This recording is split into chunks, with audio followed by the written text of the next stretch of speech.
Hi there, it's Tuck again, coming to you from my kitchen here in rural Ohio. And here we are, we're at week 1, day 1 of the video series on attachment and society. I did a little introductory video a couple of days ago, and I did a post earlier today that I put on Parler explaining why it was taking me a while to get this first video out. I went to do the test video with my fabulous little note board here, and everything was backward. And I didn't realize I couldn't turn it around in editing, so I edited the chalkboard instead. So if I look a little backward and strange like the weather girl with the green screen, it's because everything on the chalkboard is now written backward to me, even though it looks normal to you. It's also why it looks a little bit like third grader writing, because I'm not that great at backward writing. I did teach myself during the 3rd grade when I was bored to do the mirror image writing, but it's been a while since the 3rd grade. So it's a little awkward, but bear with me. I think it turned out okay in the end. So we are here. I am going to be posting this on Minds and YouTube, and I communicate also on Parler. I don't know if you can even see that on the bottom. But I will be out there, and hopefully we'll be able to have a conversation about the things that we're talking about here in the video. Then you'll be able to join in that conversation when we go out into cyber world and talk that way. So I mentioned in the introductory video that this would be a 12-week series, and we'd spend 6 weeks laying out the difficulty, the way that our attachment styles are projecting themselves into the big screen of our society. And so here in week 1, the topic for this week is the scope of the problem, looking at the scope of the problem. And we're going to go through each day, because the same format's going to apply each week. So we're going to have words mean things Monday, where we define terms. Use your words Tuesday, where we develop a model with the terminology we have. And then Wednesday, a challenge and inspiration of a topic in this general area of our problem that we're laying out. And then on Thursday and Friday, we're going to move into reflection. And on Thursday, we're going to look at the 21st century through the lens of attachment. On Friday, we're going to look at the attachment model through the lens of faith, specifically ancient Eastern Christian faith, which has interesting connections, as I'm discovering, to our modern Western understanding of attachment. So that's the general outline where we're headed. And I'm going to flip our little board over so we can get started on Words Mean Things Monday. To go the right direction. Haha. Just like that. I'm going to move my camera. My fabulous podium here, my fabulous tripod, consists of 2 plastic containers, one with pretzels and one with peanuts. So I've got my my chalkboard propped up between them, and I think if I get it set up right, you'll be able to see everything on my chalkboard. I'm hoping that it won't be glaring for you. So attachment. Let's define attachment. Let's think about it. I talk about it in my regular conversation as fundamental patterns of relating, which is a perfectly good way to discuss it in everyday parlance. But we need to understand it at a deeper level. And for doing that, my absolute favorite definition of this comes from one of my favorite authors on attachment, Deborah Gray. And she has an absolutely terrific book called Attaching in Adoption. The foster care and adoption community is one of the places where our contemporary understanding of attachment began to emerge first in the last 10 or 20 years. And so because of that, she's a really good resource for writing. And a lot of the good resources for understanding the fundamentals of attachment come out of that community. And in fact, my own interest in and understanding of that has come a lot from my own research into, and then my own life as an adoptive mom. So what Deborah Gray says about attachment is that attachment is a learned style of being emotionally intimate. a learned style of being emotionally intimate. So it's got a few pieces to it, right? So we're going to look at each one of them very briefly. Attachment is learned. A lot of people who know something about attachment and bonding, right? The attachment of a child to parents and the bonding of parents to a child, think of it as being inborn because it happens so early in our life. And it does begin to be laid down when the child is still in the womb, still in utero. And our primary attachment window is within the first couple of years of our life. And most of our attachment foundation is laid before we ever start school, in our home, in our family.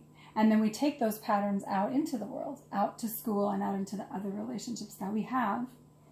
So it seems like it's an inborn trait very often, or an inborn experience.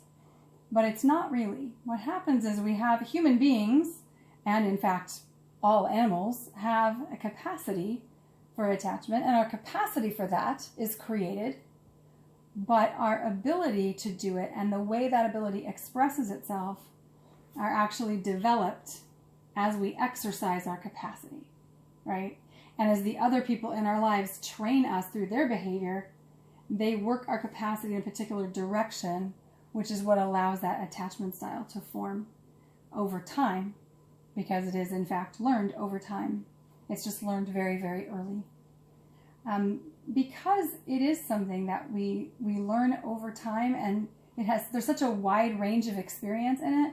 It's not something where there's a right and a wrong answer, right? It's not a math test, and it's not a moral question either. It's not that simple. Certainly there are extremes of attachment on kind of both ends of a spectrum that we could lay out that are largely not very functional in most situations. Those are the kinds of patterns that lead to very antisocial kinds of behavior and choices. But there's an awful lot of styles of attachment that can be healthy to different degrees in a lot of different situations that people find themselves in.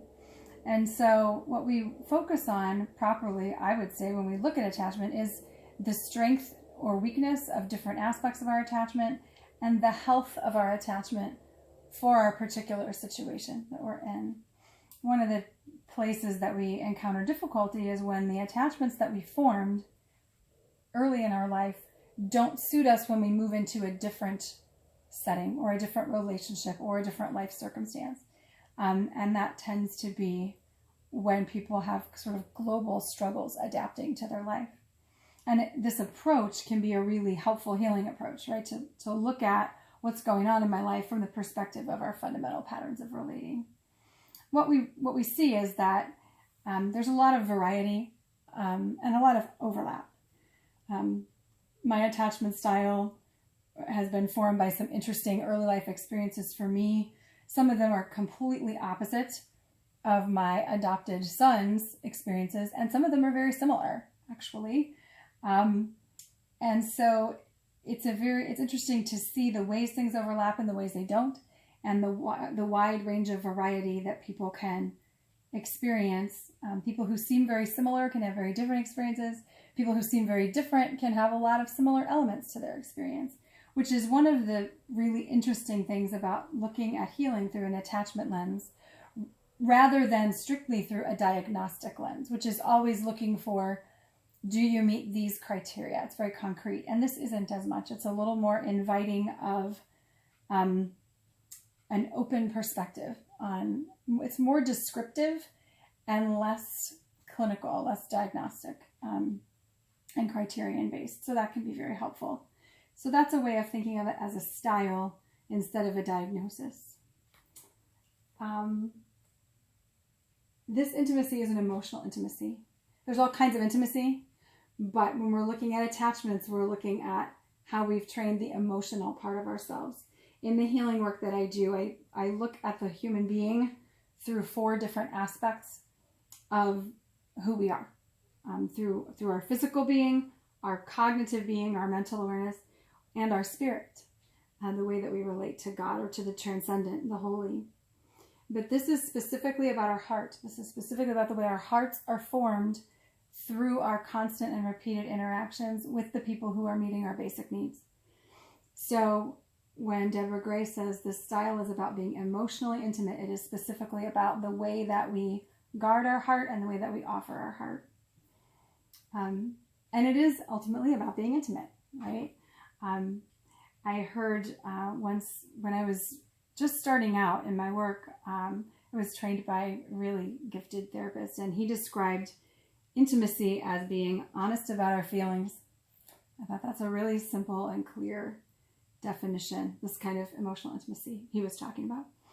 And so it's a really, that understanding of the way that we go about being honest about our feelings, not just how much we're honest or how often or with whom or to what degree.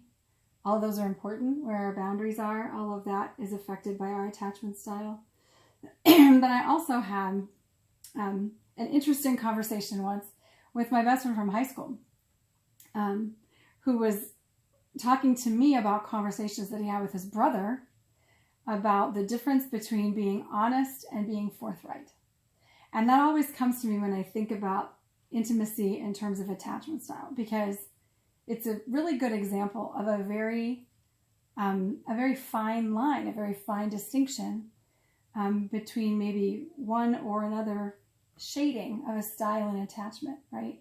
You might have somebody who leans more toward offering themselves in a very forthright way, and somebody else who's honest but might be a little bit more guarded.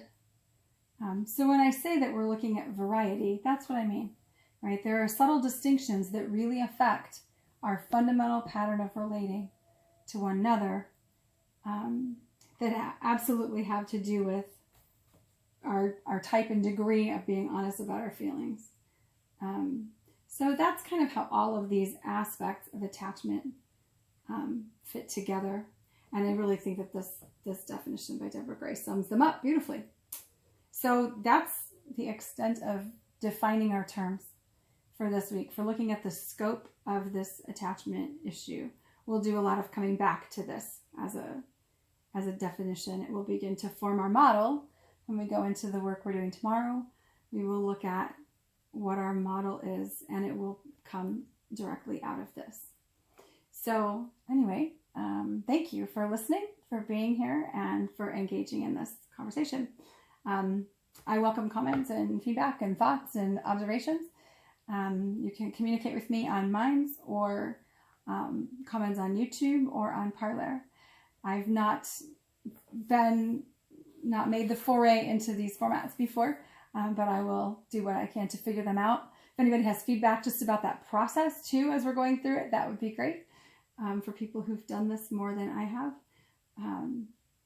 But yeah, I think that's it for today, and I will meet you back here tomorrow. Work and rest and play in the meantime, and I look forward to seeing you again. Thanks for thinking. God bless.